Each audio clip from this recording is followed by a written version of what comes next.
Então hoje, meus irmãos, nós vamos falar sobre algo que nós amamos, que é a libertação. Quem ama libertação aí? Amém, eu amo libertação. A gente ama salvação, a gente ama cura, a gente ama libertação. Tudo aquilo que vem de Deus a gente ama, aquilo que vem dos céus a gente ama. A gente não precisa ter medo de libertação, a gente precisa querer libertação. Amém, isso aí. Tem gente que às vezes não vem no culto Freedom porque tem medo. Gente, que isso? Né? Não pode ter medo. A gente tem que buscar a libertação e estar sempre presente, dizendo: Senhor, eis-me aqui. Eu quero ser liberta. Sou o pior pecador do mundo. Paulo falava isso, né? Miserável homem que sou, quem me livrará do corpo dessa morte? Sou o pior dos pecadores, né? E a gente sabe que a gente precisa. Porque na caminhada a gente vai, né, precisando, vai se machucando e vai precisando da libertação. Porque o que é libertação? Às vezes a gente confunde a libertação com o exorcismo, com a expulsão, né? A gente acha que vai na igreja, vai manifestar. E se manifestar não tem problema, está tudo certo. Porque Jesus está aqui, manifestou, foi mandado embora, foi expulso. Então a libertação, ela é um processo, gente, que dura a vida toda. A gente associa muito a libertação a demônios, né? Mas quando a pessoa liberta, é porque ela está no último estágio. Ela está ali pedindo socorro. Sabe quando a gente está com uma doença? Que a gente vai ali, a gente toma um remedinho para dor, a gente usa alguns remédios, faz aí alguns remédios caseiros, a gente tenta dar o nosso jeito, mas a dor não vai embora. E só vai piorando a situação, sabe? E aí chega num ponto em que começa aquela febre, a gente não aguenta mais de dor, aí a gente procura ajuda, aí a gente vai no médico, né? Então, a gente não pode deixar chegar nesse ponto. A gente tem que procurar antes a libertação. E nesse processo, né, de libertação que se dá pela palavra, a nossa mente vai se renovando pela palavra e nós vamos mudando o nosso comportamento. Aquilo que a gente fazia, a gente não faz mais hoje, né? Quando a gente começou lá no início, quando a gente se encontrou com Jesus, a gente tinha alguns hábitos, a gente tinha algumas manias feias e muitos pecados, né? E aí nesse processo a gente vai se limpando. Aliás, nós não vamos nos limpando, o Espírito Santo vai nos limpando. Ele vai nos santificando, Ele vai trabalhando em nós, mas a gente precisa andar de acordo com a palavra.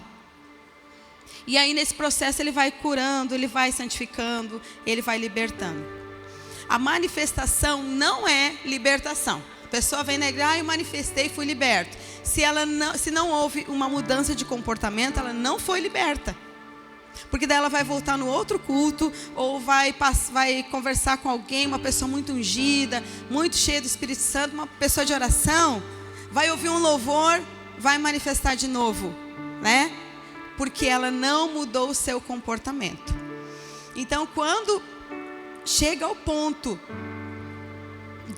da pessoa manifestar, é um sinal que ela precisa passar, então, por um processo, né? Ela precisa ser cuidada. Não adianta dar febre, dar paracetamol. Vamos usar o paracetamol aqui. Não adianta dar uma dipirona, um paracetamol para quem está com câncer. Adianta? Não vai curar. Vai piorar. Pode resolver na hora. Não adianta colocar band-aid em quem está com uma ferida enorme. Não adianta. Precisa ser tratado, precisa curar, precisa mudar o comportamento, mudar os hábitos, precisa se santificar. É isso que a gente precisa. Então, nós vamos para a palavra do Senhor, que diz assim, lá em João 8:32, vai nos dizer o seguinte, vamos ver aqui na tela.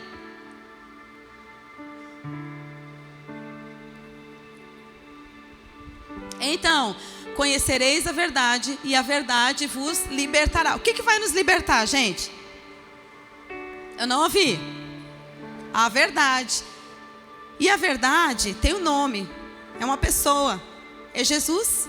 Jesus é o caminho, a verdade e a vida. A libertação, ela só vem por meio de Jesus. Jesus é o nosso libertador. E é simples assim, é só isso, não tem mistério. A gente que complica, mas o evangelho é simples, é muito simples. Até uma criança entende. Nós que complicamos. A gente acha que é muito complicado, que não vai dar certo, que não é assim. Não. O evangelho é muito simples. Então conhecereis a verdade e a verdade vos libertará. Jesus é simples. Jesus está aqui. E quando nós conhecemos a verdade, nós então começamos esse processo. Mas muitas vezes a gente tem Jesus como um amuleto, né? Como um guru, né? Que a gente consulta de vez em quando. Um amuleto, sabe aquele pé de coelho? Pé de coelho, para dar sorte. Aí a gente fala assim, em nome de Jesus, né? A gente fala essas coisas assim, né? Em nome de Jesus, sem Jesus tem poder. A gente vive usando esses chavões, mas na verdade a gente tem que entender o que a gente está falando. Porque o nome de Jesus é poderoso, mas ele não é um amuleto. Não é misticismo, não é mágica.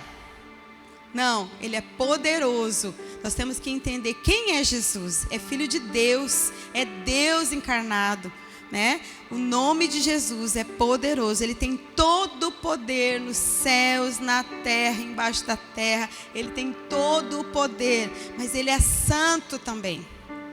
Ele não é, mas a gente muitas vezes vem de práticas antigas, onde a gente era acostumado com misticismo, com amuletos. E eu vou pregar de uma forma bem simples. Vou pregar não, gente, eu não sou pregadora. Eu vou expor a palavra de uma forma muito simples para que a gente entenda que a libertação, ela é simples.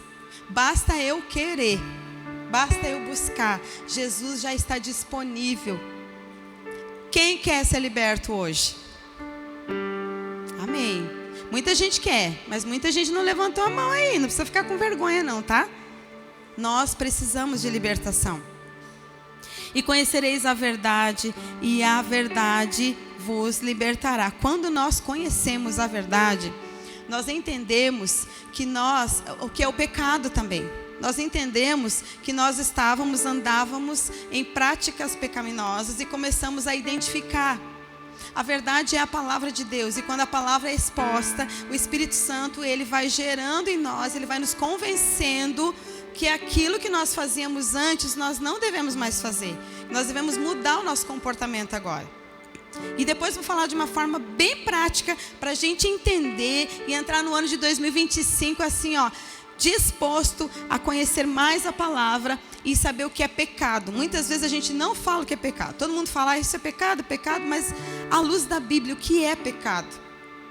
E o que não é pecado? Pecado quer dizer errar o alvo. Quando eu me proponho a andar nos caminhos do Senhor, e aí então eu planejo, eu penso e eu decido fazer alguma coisa que contraria o que a palavra diz, isso é pecado. Quando eu entristeço o Espírito Santo, porque assim, quando a gente peca, a gente se entristece. Eu pelo menos me entristeço, fico muito triste. Eu peco, gente, todos nós pecamos. Mas é diferente de eu planejar o pecado, arquitetar o pecado, pensar no pecado, ficar pensando, planejando, do que acontecer um acidente. Opa, olha aqui, sem querer eu tropecei. 1 João vai dizer o seguinte, vai dizer, filhinhos, não pequeis, mas se por um acaso pecar, tendes um advogado junto ao Pai, Jesus Cristo, o justo. Então assim, ó, não peca, gente, mas se acontecer, você estava caminhando e você, opa, tropeçou ali, falou um palavrão, sem querer acontecer alguma coisa, né? Você não planejou, mas você se irou. E aí aconteceu aquilo que você não queria que acontecesse. Aí então, você vai lá, pede perdão, se arrepende, pede perdão e está tudo certo, né? O problema é quando a gente planeja mandar um WhatsApp para aquela pessoa que é casada, ou então a gente começa com aqueles olhares, ou a gente começa a lançar algumas palavras sobre pessoas, palavras de maldição, falta de perdão e tantas coisas mais que nós fazemos e que é pecado. Jesus Cristo, Ele é o caminho, a verdade e a vida. Ele veio libertar o pecador da escravidão do pecado. Ele veio libertar o pecador da escravidão do pecado. O pecado, ele é uma escravidão. Quando eu não consigo me libertar de algum vício, quando eu não consigo me libertar de algum comportamento errado, eu sou escravo do pecado. Só que a Bíblia fala que nós não somos mais escravos, nós somos comprados e fomos libertos. E lá em Efésios 2, vai nos dizer o seguinte, eu amo essa palavra, diz assim, ó, Ele nos vivificou, nós estando ainda mortos em nossos delitos e pecados, em nossas ofensas e pecados.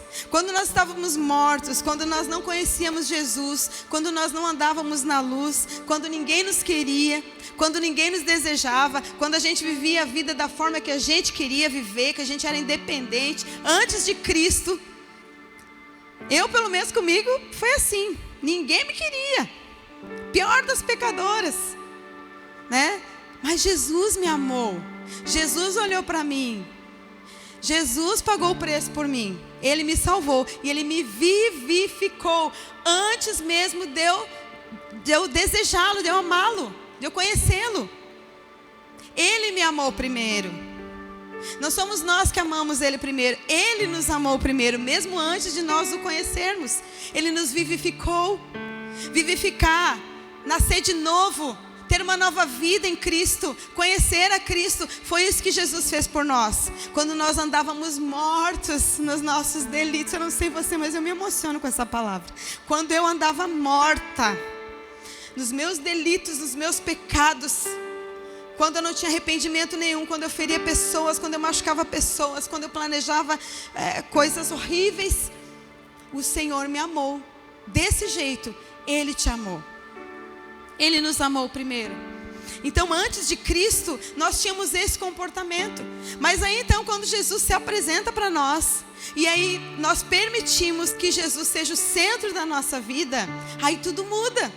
Aí nós começamos a entender o que é pecado, o que é errado, o que não é. É tirado uma venda dos nossos olhos. Os nossos ouvidos espirituais começam a entender o que o céu quer dizer para nós. Nós começamos a ter um entendimento agora renovado pela palavra. O nosso espírito é vivificado. O nosso espírito anseia pelas coisas do céu, anseia pela palavra, anseia pelas coisas que o Senhor tem para nós. Mesmo havendo uma luta entre a carne e o espírito, porque agora o espírito é recriado, o espírito é vivificado, mas há uma luta, porque a minha carne deseja o pecado, a minha carne ama o pecado, quer o pecado. Mas a partir do momento em que eu começo a me dedicar à palavra, à leitura da palavra, à oração, ao jejum, à comunhão com os irmãos, então eu começo nesse processo de santificação. Então, aos pouquinhos, eu vou abandonando o pecado. Tem gente que é de imediato, né? Muda assim de um dia para o outro. Tem pessoas que vão aos pouquinhos, vão no processo. E Deus vai trabalhando em nós. Amém? Você está entendendo? Você pode dar um glória a Deus? Você pode dar um aleluia? Você pode falar, oh Jesus, Tu é bom mesmo. O Senhor me curou, o Senhor me salvou, me alcançou. Miserável pecadora que eu sou. Que é isso aí, gente. Não tem outro adjetivo para nós, né? Então, quando Jesus é o centro, a gente vai mudando nosso entendimento. E aí nós passamos a ser livres para escolher. Para escolher o pecado ou Jesus. O que você quer para a sua vida? Então agora eu tenho o poder da decisão. Antes o pecado me dominava. Eu era escrava do pecado e é horrível ser escravo. Eu era escrava, eu pecava deliberadamente. Mas aí, com Cristo, eu passo a ter domínio, controle sobre o pecado. Eu peco se eu quiser. Aleluia, glória a Deus, isso mesmo. Eu peco se eu quiser, mas eu escolho não pecar. Porque quando a gente peca, a gente entristece o nosso Senhor.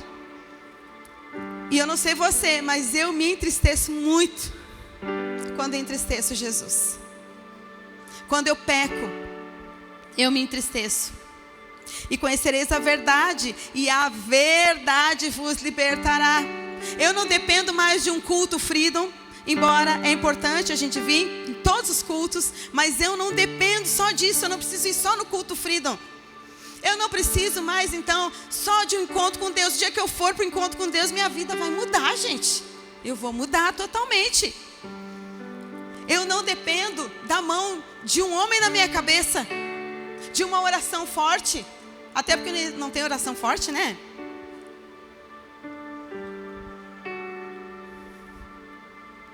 Eu não dependo mais de ninguém. Eu dependo de Jesus. Eu dependo dele. Eu não dependo se o louvor está bom, se está ruim, né? Tem gente que acha o louvor ruim, né? Mas tudo bem. Eu não dependo mais disso. Eu dependo da verdade. E ano passado, foi ano retrasado, né, meu bem? Que veio o pastor Oswaldo Lobo. Quem estava aqui quando veio o pastor Oswaldo Lobo? Foi benção, né? Vamos trazer ele de novo, gente?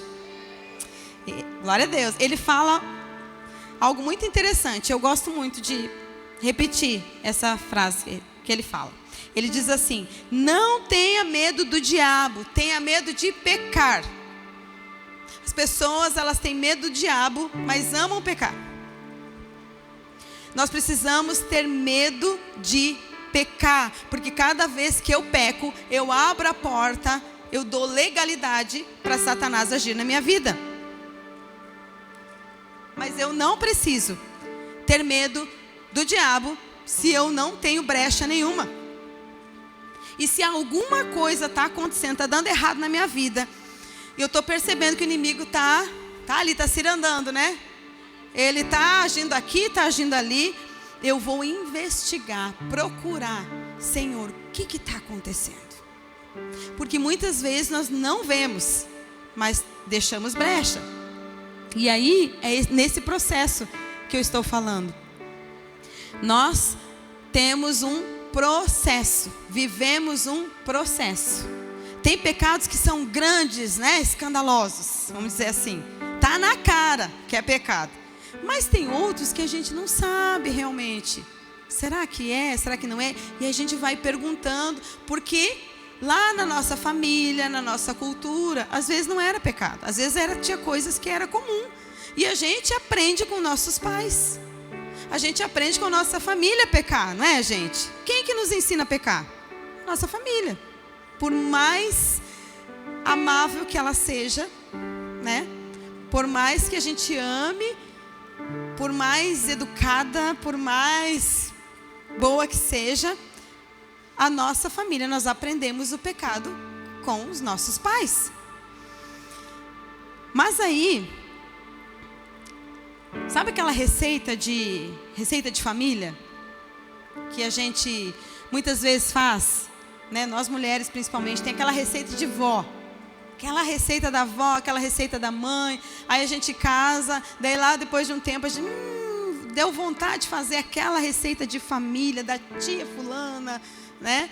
A gente vai fazer essa receita, a gente vai procurar como é que funciona. E aí a gente faz aquela receita.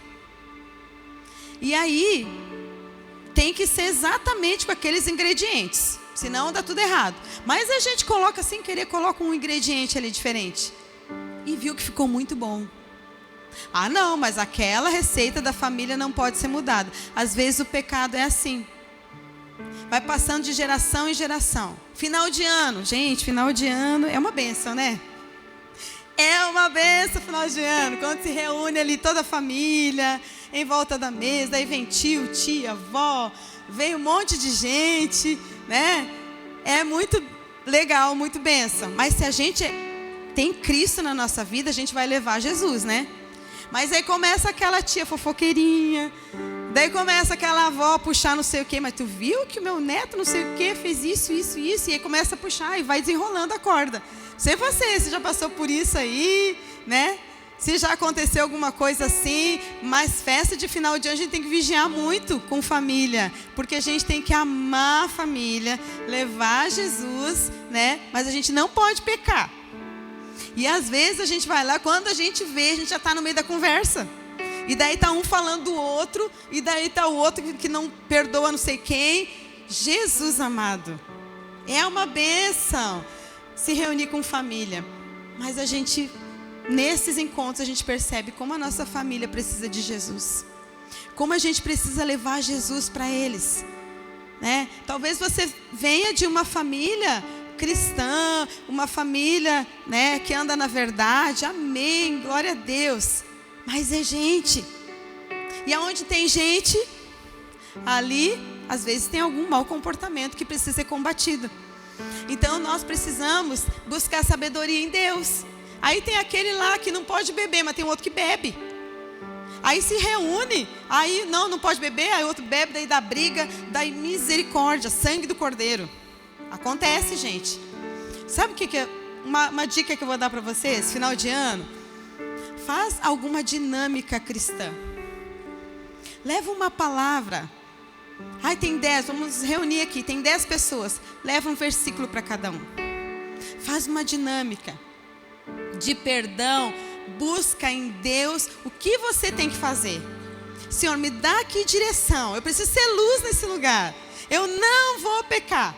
Antes eu ficava junto, conversando, fofocando, falando da prima, não sei de quem. Eu não vou mais fazer isso. Faz um acordo com Deus. E começa a fazer umas dinâmicas. Sabe? É uma boa isso aí. E eu tenho certeza que Deus vai usar você para alcançar a sua família. Amém? Amém, gente?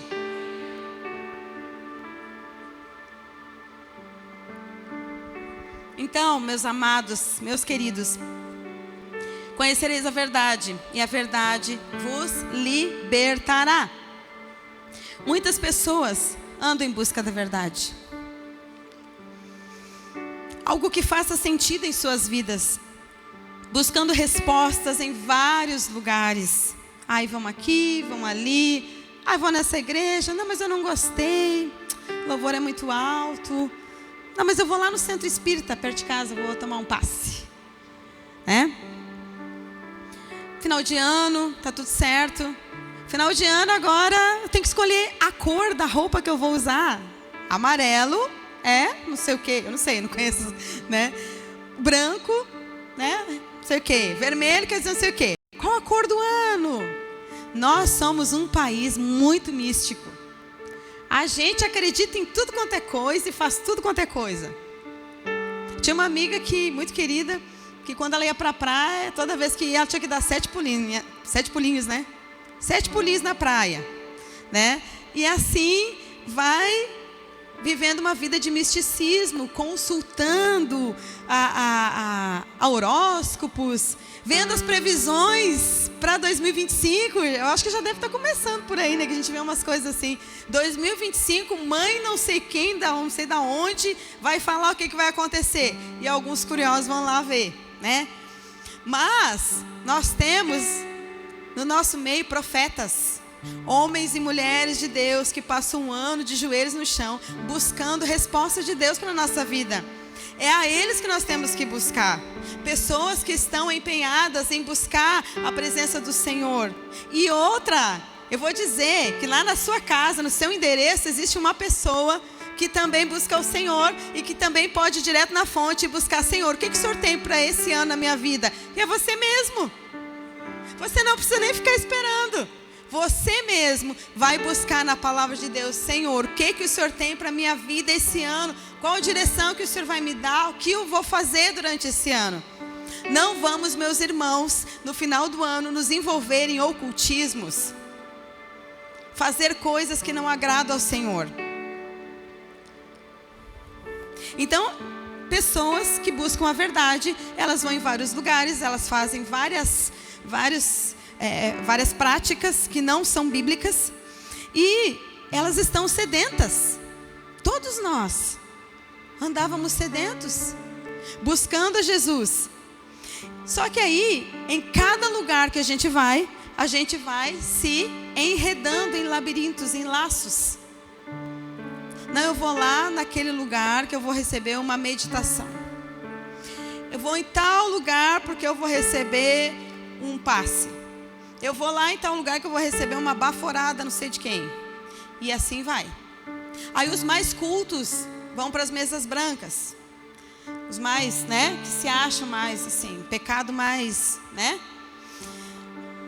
E aí, meus irmãos, vão se enredando, se envolvendo em laços, mentiras, pactos e prisões. E pagam, às vezes, saem felizes da vida porque receberam uma palavra, uma revelação. Receberam um amuleto. Receberam um sal grosso para botar atrás da porta. Receberam alguma coisa que possa te fazer pensar que você está melhor. Só que, na verdade, não. Somente quando nós encontramos a água viva é que somos saciados plenamente. E por muito tempo nós andamos no deserto buscando a verdadeira, buscando a verdade, buscando água viva. E quando nós encontramos Jesus, nós somos plenos, satisfeitos, cheios da presença do Senhor. Amém? Assim como aquela mulher do poço, aquela mulher samaritana, que ela foi ao poço e Jesus foi se encontrar com aquela mulher ao meio-dia. E aí ele chega para ela e pede água. Pede água para aquela mulher. E ela diz: como que pode você, um judeu, falar com uma mulher? Porque os judeus não conversavam com os samaritanos e ela era uma mulher samaritana. E Jesus fala para ela: se você soubesse quem está te pedindo, você me pediria água viva e eu te daria. Ali, aquela mulher, ela ia todos os dias buscar água. E quantas vezes nós vamos buscar água em lugares que nos dão uma água podre, uma água suja. E pela sede que nós temos, nós bebemos qualquer coisa. Nós tomamos qualquer coisa, nós aceitamos qualquer coisa, porque nós estamos desesperados. Eu já vi até documentários em que pessoas que estavam muito sedentas e não tinha água, elas beberam da própria urina para não morrer. Pessoas que beberam da pior espécie, pior tipo de água, porque estavam sedentas. Assim é a nossa alma. A nossa alma anseia pela água viva. E nós andamos por lugares onde nos deram água da privada, água suja, e nós tomamos essa água e ficamos contaminados pelo pecado. O pecado nos contaminou. E aí, quando nós encontramos Jesus, que nos deu água viva, assim como Ele deu para aquela mulher do poço e transformou a vida daquela mulher. E a Bíblia relata ali que ela foi tirar água e ela levou um cântaro. Mas quando ela encontrou Jesus, ela esqueceu o cântaro e foi para casa. Ela não queria saber de mais nada. E ela foi e anunciou Jesus. Mas Jesus confronta aquela mulher. Ele não chegou simplesmente e disse assim: eu te dou água viva. Ele tocou na ferida dela. Ele foi lá e falou assim: vai lá então e chama o teu marido. E ela falou: eu não tenho marido. E ele falou: disseste bem, porque tu teve 5 e esse que tu tem não é teu. Quando ela ouviu isso, ele tocou na ferida, no ponto crucial, e ela falou, os olhos dela se abriram, e ela disse assim: eu vejo que é profeta? Tu és um profeta. Então já saiu do plano físico e ela já entrou no plano espiritual, porque ela entendeu que algo espiritual estava acontecendo naquele momento. E ela disse assim: e agora? Aonde que eu adoro? Aonde que eu vou adorar? Porque uns dizem que é lá no monte, outros dizem que é aqui que a gente se adora. Ela entendeu que algo estava acontecendo ali. Ela falou assim: eu tenho que adorar? Eu preciso adorar? Porque quando a gente bebe da água viva, o que a gente faz? A gente se prostra, a gente adora. E a gente tem que saber o lugar certo que a gente vai adorar. E ela estava preocupada com isso. E aí Jesus fala e dá essa revelação. Porque Jesus tem uma quedinha para as mulheres, né, mulherada? Jesus dá as revelações para as mulheres, é ou não é? Ih, as mulheres aqui, acho que não estão buscando. Vamos ver desse lado aqui. Jesus tem uma quedinha para as mulheres, tem ou não tem? Tem. Ele dá umas revelações para as mulheres assim, ó. E ele dá a maior revelação para ela. E ele fala assim: a hora vem. E já chegou essa hora em que os verdadeiros adoradores o adorarão em espírito e em verdade. Então eu não dependo mais de um lugar, eu não dependo mais de um espaço geográfico, eu dependo dele. Eu dependo dele para adorar. Eu tenho que adorar ele. Eu não preciso adorar mais nada. Eu não preciso me prostrar. Antes eu me prostrava a ídolos. Eu me prostrava a dinheiro. Eu me prostrava a tantas outras coisas. Hoje eu me prostro diante dele. Quando a gente entende esse mistério, quando a gente bebe água viva, parece que acontece um trem assim, como diz o mineiro, né? Acontece um trem assim doido na gente, né, pastor? O pastor ali, os pastores ali são lá de Minas, né? Acontece um trem doido na gente, que a gente fica assim, parece que a gente começa a perceber: meu Deus, uau, o que está acontecendo comigo? Agora eu entendi, Jesus. Tu és o Filho de Deus. Tu és o meu Salvador. Tu és o meu libertador. Tu és a água viva. A minha alma, ela só se sacia em Ti. É só em Ti. Eu tenho uma filha, a Larissa, que ela andou por uns caminhos, por um período da vida dela. Ela deu uma desviada assim, né? Deu uma desviada e a gente orando. Ideologias que foram colocadas na cabeça dela. E ela começou a se afastar de Jesus. Então, quando o mundo espiritual começou a aparecer para ela, ela começou a ver demônio em tudo quanto era lugar. Aí ela pediu socorro. E os demônios estão a serviço de Deus, gente. Spurgeon diz: o diabo é o diabo de Deus. Deus tem domínio sobre tudo e sobre todos. E nós orando, e ela começou a ver o mundo espiritual que estava acontecendo, e nós orando. E aí então, com a mente toda deturpada, a mentalidade toda conturbada, cheia de conceitos errados.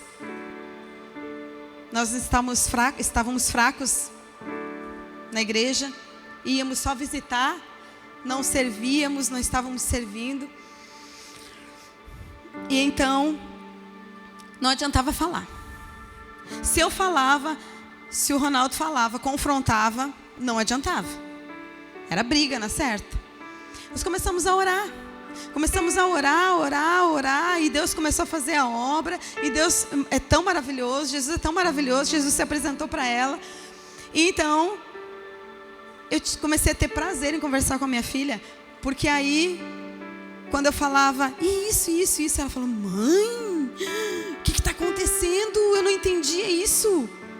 Meu Deus, parece que eu estou com o óculos de Jesus agora.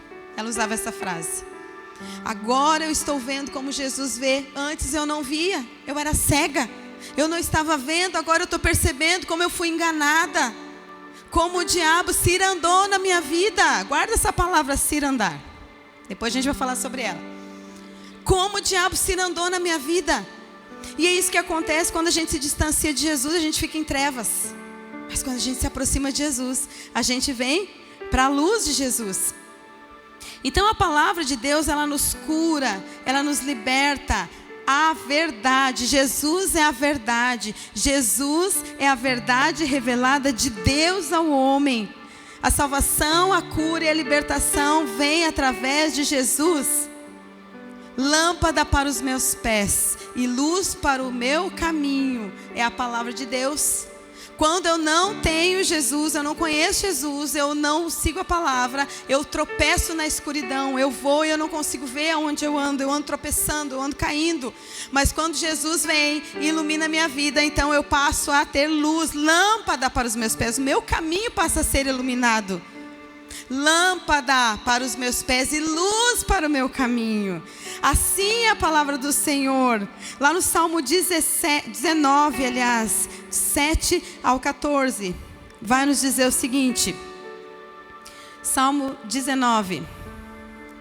Salmo 19 é maravilhoso, lindo, a partir do 7, vai dizer o seguinte: a lei do Senhor é perfeita e refrigera minha alma. O testemunho do Senhor é fiel e dá sabedoria aos simples. Até uma criança pode conhecer o Senhor, porque Ele é simples. O mais simples, o homem mais indouto, pode receber a revelação do Senhor, porque não depende da nossa sabedoria, da nossa inteligência. Os preceitos do Senhor são retos e alegram o coração. O mandamento do Senhor é puro e ilumina os olhos. O temor do Senhor é limpo e permanece eternamente. Os juízos do Senhor são verdadeiros e justos juntamente. São mais desejáveis do que o ouro, sim, do que o muito ouro fino, e mais doces do que o mel e o licor dos favos. Também por ele é admoestado o teu servo, é corrigido o teu servo, é exortado o teu servo. E em os guardar a grande recompensa. Quem pode entender os próprios erros? Quem pode?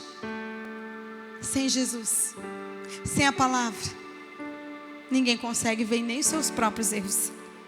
Expurga-me tu dos que me são ocultos. Expurga-me, liberta-me, limpa-me, cura-me, sara-me. Tira essa podridão de dentro de mim. Liberta-me, liberta-me, Senhor, dos que me são ocultos. Joga a luz nas minhas trevas, Senhor. Joga a tua luz dentro de mim, porque eu preciso entender, eu preciso ver aonde eu estou tropeçando, aonde eu estou errando. Me ajuda, Senhor. Isso é a palavra que faz em nós. Também da soberba, verso 13. Também da soberba guarda o teu servo. A soberba, nós precisamos rechaçar a soberba, porque Deus resiste ao soberbo. Ele dá graça ao humilde, mas Ele resiste. O que é resistir? É se opor. Ele resiste ao soberbo. Soberbo é aquele que acha que sabe tudo, que acha que já tem 20, 30, 50 anos de evangelho, que é líder, é pastor, é presbítero, é o vice-querubim. Existe isso? Vice-querubim. A quarta pessoa da Trindade conhece a Bíblia, leu a Bíblia 50 vezes, acha que sabe tudo.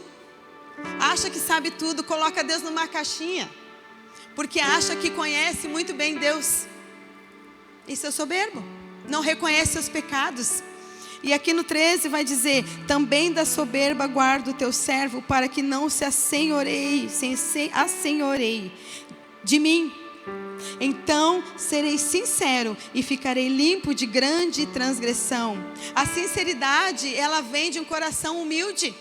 Quando eu busco ao Senhor e reconheço a minha pecaminosidade, reconheço que eu falho, que eu peco e que eu preciso do Senhor, e eu entendo que nem eu consigo ver os meus próprios erros, eu preciso da iluminação do Espírito Santo para reconhecer os meus próprios erros. Então eu passo a entender aquilo que o Senhor tem para mim. No 14, sejam agradáveis as palavras da minha boca e a meditação do meu coração perante a tua face, Senhor, rocha minha e libertador meu. Quem é o meu libertador? É o pastor Sinésio? Não, a gente ama o pastor Sinésio, mas ele não é o nosso libertador. Quem é o nosso libertador, pastor Ronaldo? Não, a gente ama o pastor Ronaldo, né? Mas não é o nosso libertador. Pastor Ivan, outros pastores, o pastor que... Não é o seu libertador. É Jesus. Aí a equipe de libertação. Pastora Fátima, amo pastora Fátima, um beijo pastora Fátima. Mas ela não é a nossa libertadora. A intercessão, as irmãs do coque, não são as nossas libertadoras. É Jesus. É Deus, o nosso libertador. E se eu me aproximo de Deus, eu vou conhecendo Deus e eu vou sendo liberto pela palavra, pela presença do Senhor. Amém, meus irmãos? Todos nós aqui temos acesso à palavra de Deus. Não existe um aqui que não tem acesso, ou pelo celular, pelo aplicativo, ou tem uma Bíblia, ou ganhou uma Bíblia. Mas nós somos um país livre. Um país que nós podemos pegar nossa Bíblia e andar com ela. E nós não seremos presos. Em outros países não é assim, mas aqui nós somos livres para ter quantas Bíblias nós quisermos, quantas versões nós quisermos.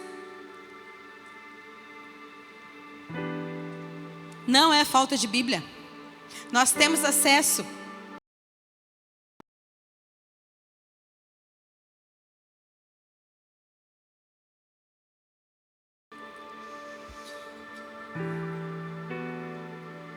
Em Isaías 1, 18 ao 19.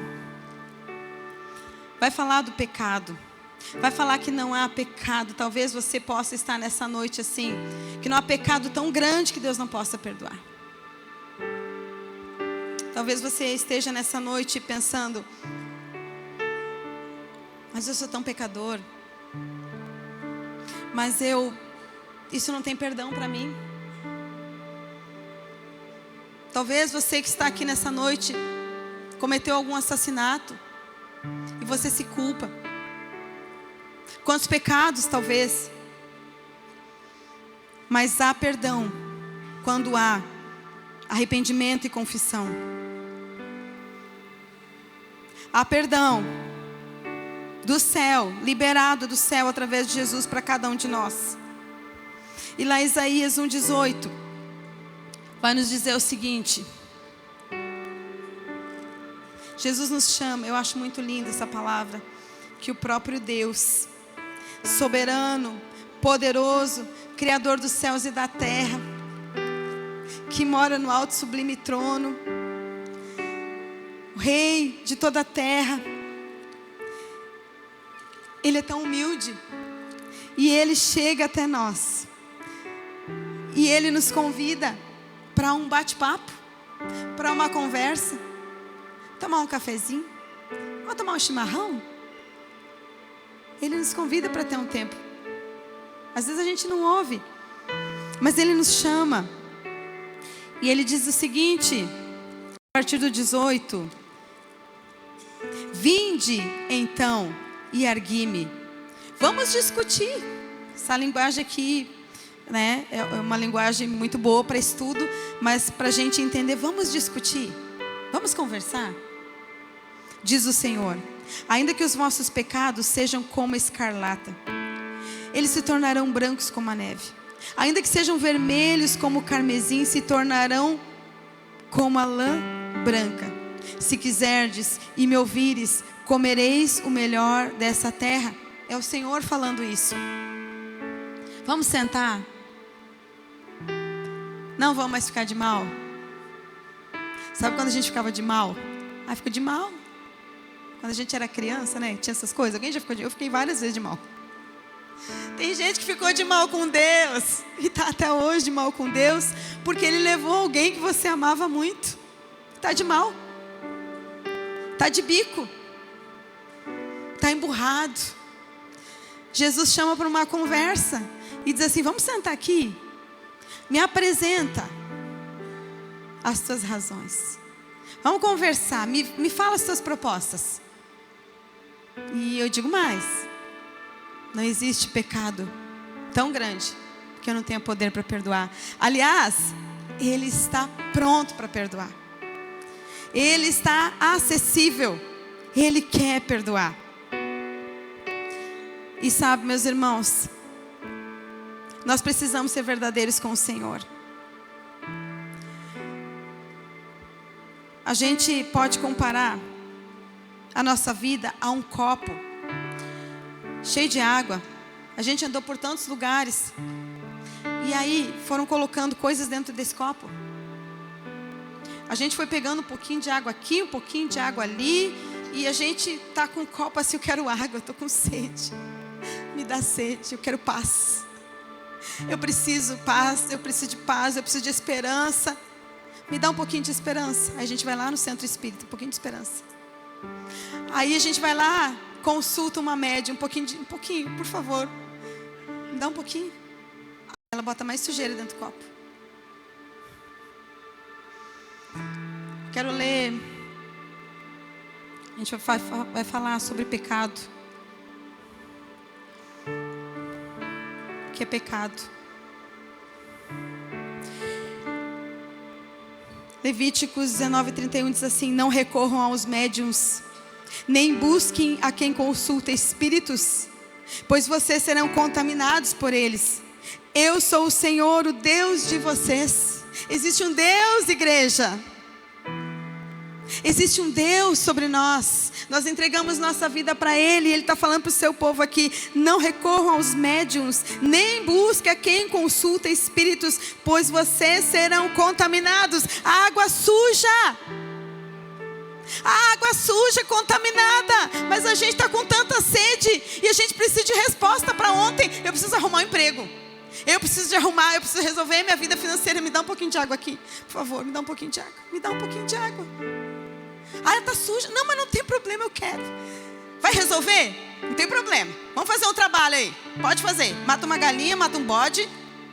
Coloca aí umas comidas aí, né? Champanhe. Não, eu tenho que destruir aquele casamento. Eu tenho, porque eu estou cheia de ódio. Aquela mulher não vai ficar com aquela pessoa. Aquela pessoa é minha. A gente se acha dono. E Deus fala: não recorra. Isso é pecado, gente. É brecha. É abertura para Satanás agir e se andar na nossa vida. Mas aí a gente se converte. Pegou a água, agora pegou água limpa, né? Vem para a igreja e deixou lá atrás, esqueceu. Fez maldade. Cometeu pecado. Abortou. Matou pessoas. Pagou trabalho. Mas ficou lá atrás. E aí vem para a igreja e não confessa, e não se arrepende, e não busca conselho, e não quebra esse pacto, que isso foi um pacto. Foi feito um pacto. E todo pacto requer cobrança. O pacto é feito com duas partes. Precisa ser confessado e anulado. Outro pecado: voltarei o meu rosto contra quem consulta espíritos e contra quem procura médiuns para segui-los, prostituindo-se com eles. Eu os eliminarei do meio do meu povo. Levíticos 20, versículo 6. Ah, mas isso é o Velho Testamento, né? Jesus veio agora, Novo Testamento, acabou tudo. Lá no Antigo Testamento, né? Hoje em dia não precisa mais disso. Jesus veio cumprir a lei. Ele cumpriu toda a lei. Isso é pecado. Voltarei o meu rosto contra quem consulta espíritos e contra quem procura médios para segui-los e prostituir-se com eles. Prostituindo-se com eles. Todo aquele que abandona o Senhor e procura tais práticas é considerado como alguém que abandonou o marido e se prostituiu com ídolos. É pecado. Acabarei com a feitiçaria e vocês não farão mais adivinhações. Miqueias 5:12. Isso é uma promessa para nós. Ora, as obras da carne são manifestas: imoralidade sexual, pureza e libertinagem, idolatria, feitiçaria, ódio, discórdia, ciúmes, ira, egoísmo, dissensões, facções, invejas, embriaguez, orgias e coisas semelhantes. Eu os advirto, como antes já os adverti: aqueles que praticam essas coisas não herdarão o reino de Deus. A não ser que você se arrependa desses pecados, pare com essas práticas, confesse e abandone essas práticas. Gálatas 5:19-21.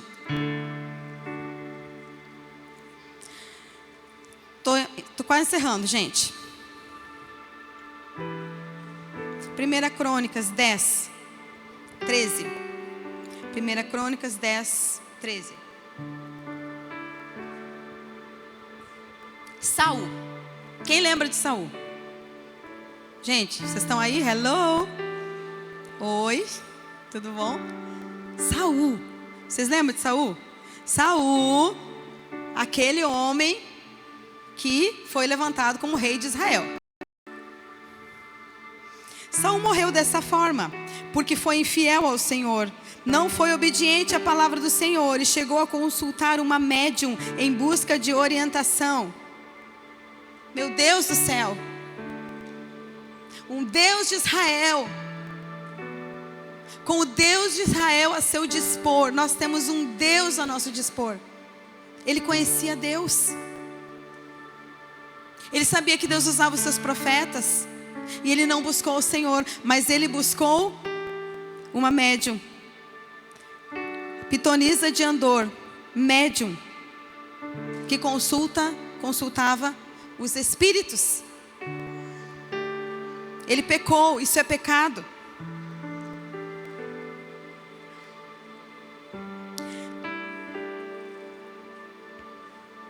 Tenham cuidado para que ninguém os escravize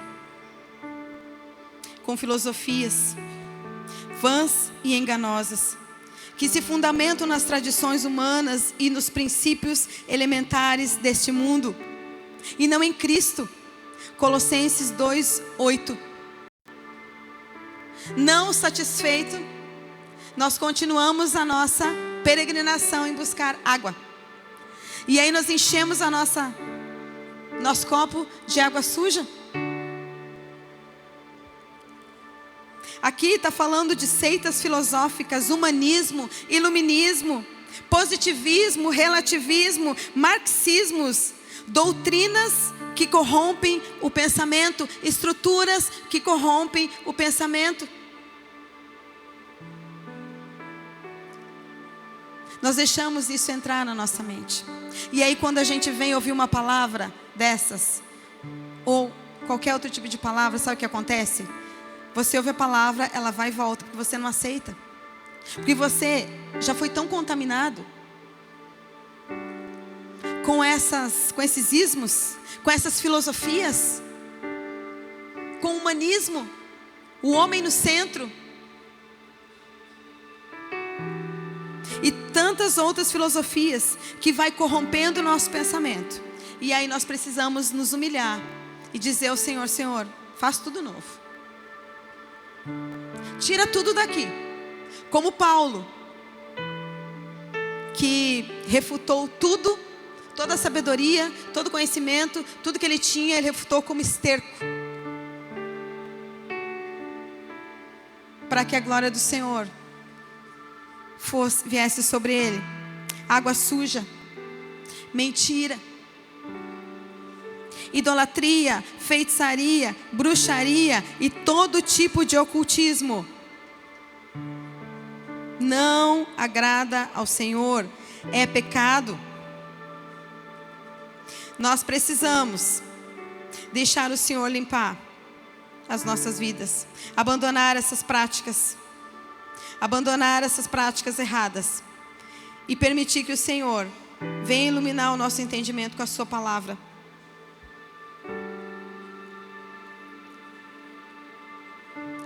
Lá em Isaías, o Senhor fala: venha, vamos conversar. Não existe pecado. Ai, pastor, você não sabe o que eu fiz? Tenho até vergonha de falar. Eu ouço muito isso. E o que nós dizemos? Nós dizemos o seguinte: que bom que você veio confessar o seu pecado. Nós não estamos aqui para julgar pecado. Nós não estamos aqui no lugar que nós podemos julgar. Não. Nós estamos aqui para orar por você e para que o Espírito Santo venha e traga o verdadeiro arrependimento. Então esse copo sujo com água suja, que representa muitas vezes a nossa vida, o estado que a gente chega diante do Senhor Jesus, ele precisa ser limpo. E só existe uma forma de limpar: através da palavra. A água está turva, está contaminada. O que eu preciso fazer? Palavra. Água viva. Quanto mais água viva for colocando, a água sujeira que está aqui, ela vai saindo. Ela vai saindo. E essa água vai sendo limpa. Ela vai se transformando em água potável, água boa para beber. E água que cura, água que gera vida. Pode ter falta de perdão, pode ter murmuração, pode ter adultério, pode ter crimes, pode ser o que for. A palavra, a água viva, tem poder para limpar, tem poder para curar, tem poder para libertar. Aleluia, Senhor. Para encerrar, nós vamos lá para Lucas 22, 31 a 32. Aqui Jesus está tendo um diálogo com Pedro. Quem ama Pedro aí, gente? Quem ama Pedro aí? Quem se identifica aí com Pedro? Quem é os Pedrão aí da igreja? Né? Muitos se identificam com João, manso, amoroso, mas tem muitas pessoas que se identificam com Pedro.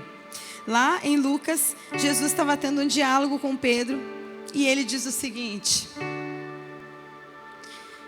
disse também o Senhor: Simão, Simão, eis que Satanás vos pediu para vos ir andar como trigo, mas eu roguei por ti, para que a tua fé não desfaleça.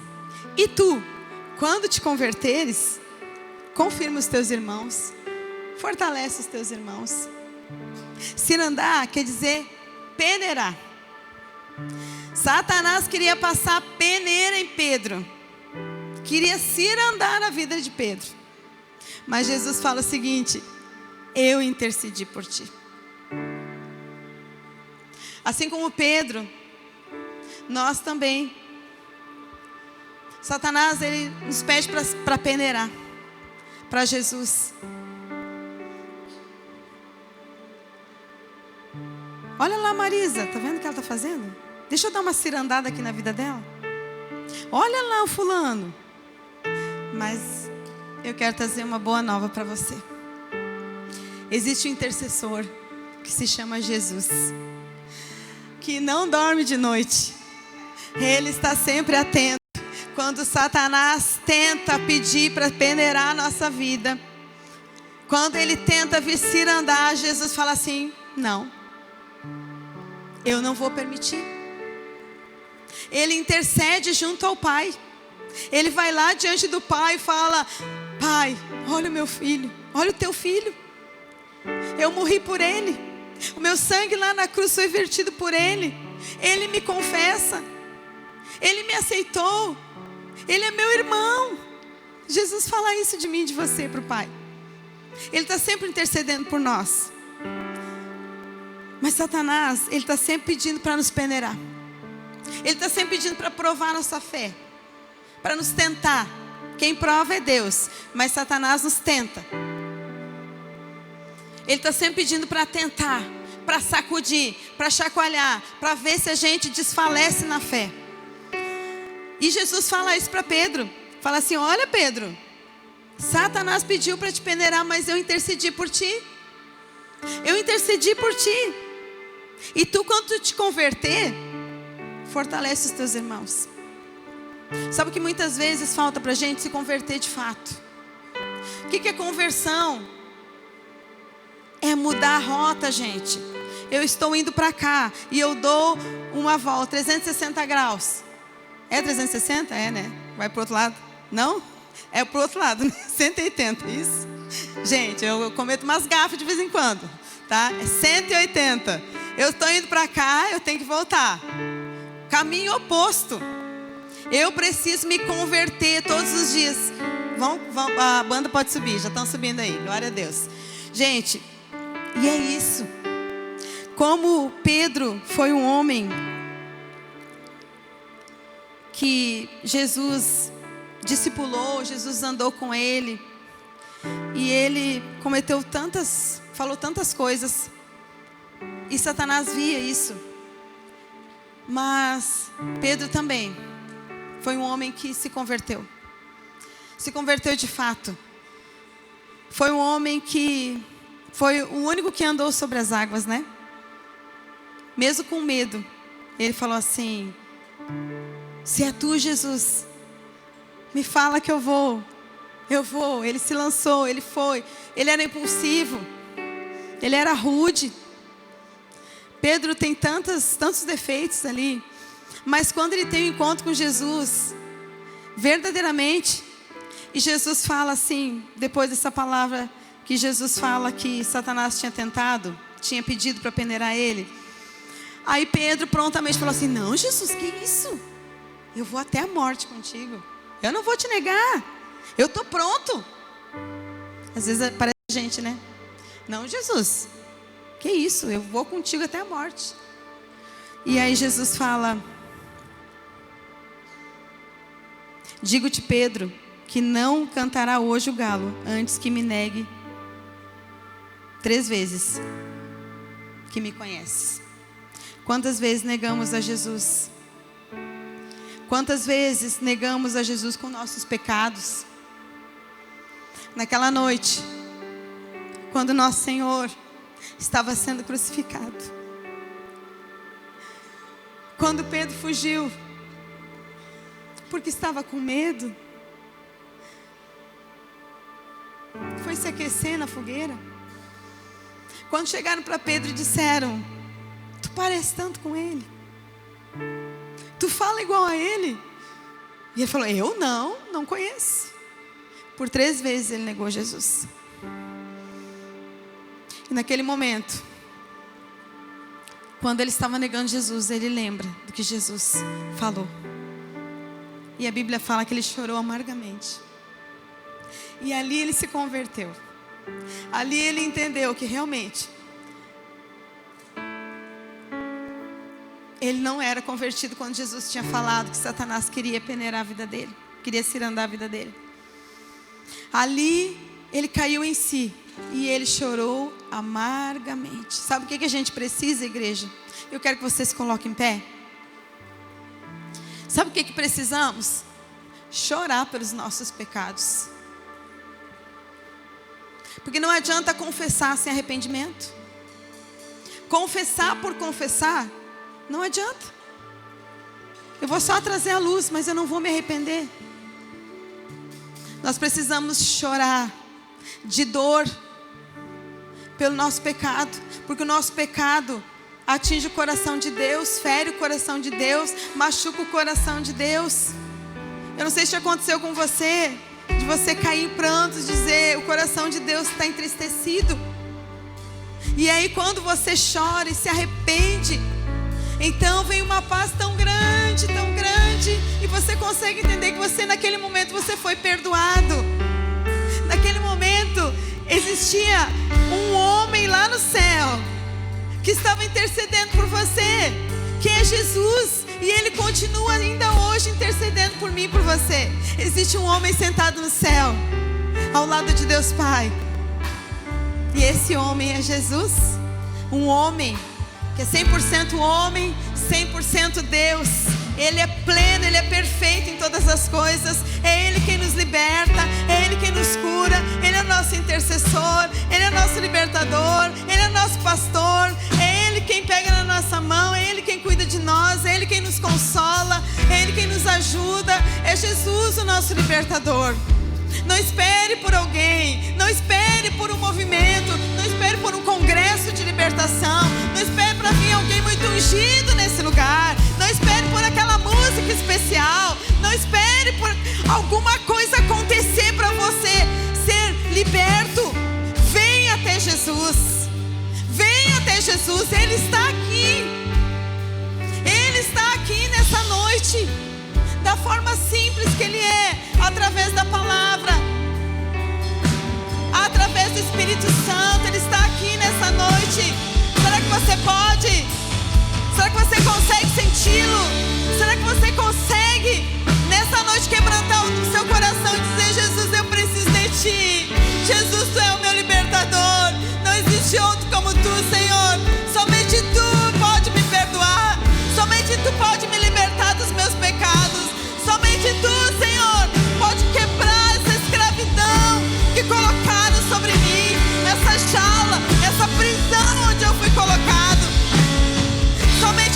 pode romper as cadeias, quebrar as cadeias, como a gente fala. Só o Senhor tem poder. Só o Senhor tem poder. Só o Senhor tem poder. Você pode cantar nessa noite. Você pode se alegrar nessa noite. E você pode também vir aqui na frente, se ajoelhar e pedir: perdoa-me, Senhor. Ajuda-me, Senhor. Fortalece-me, Senhor. Liberta-me, Senhor. Será que você pode vir aqui? Será que você pode dar um passo de fé e dizer: sim, Senhor, eu preciso de Ti? Existe um rio de água viva nesse lugar. Existe um rio que brota do trono de Deus e que passa por esse lugar. Existe um Deus nesse lugar. Nós não precisamos fazer como Saul, buscar respostas em outros lugares. Nós temos um Deus que nos responde. Você tem um Deus que responde às suas necessidades. Você tem um Deus que cura as suas dores. Você tem um Deus que liberta a sua vida. Você tem um Deus que resolve toda e qualquer situação. Basta você se render. Basta você dizer: sim, eu quero. Você que está aqui nessa noite, que se identificou com alguma porção da palavra que foi liberada aqui, por favor, não vá embora do mesmo jeito.